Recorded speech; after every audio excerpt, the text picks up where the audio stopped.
దైవజనులు ఏసన్న గారు పరిచయం చేస్తున్న రోజుల్లో కొన్ని ప్రాంతాలు కొన్ని వాటి కొరకు కొంతమందిని నిర్ణయించాలని అనుకున్నాడు ఆయన. అందరూ సేవకులు కూడికలు కూర్చున్నప్పుడు అందరూ బాగా పాటలు వాడుతూ ఆరాధిస్తున్నప్పుడు ఒక్కడే వచ్చాడంట. ఎక్కడికి? వాళ్ళు ఇప్పిన చెప్పుల దగ్గరికి వచ్చాడంట. అందరూ చెప్పులు ఇప్పేసి లోపలికి వెళ్తారు కదా, వెళ్ళి వాటిని చెప్పులు చూసి సెలెక్ట్ చేశాడంట ఆయన. చెప్పులు చూసి సెలెక్ట్ చేశాడంట. వాళ్ళు ఎందుకు చేస్తుంటాడు అట్లా?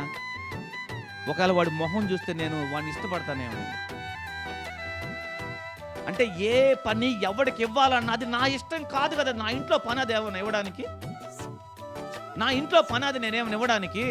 ఇదేమో నా సొత్తా నేను ఇవ్వడానికి?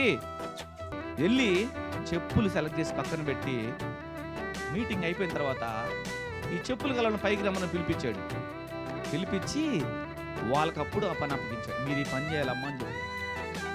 తెలుసా, సేవ అంటే అంత గొప్పది, సేవ అంటే అంత విలువైంది.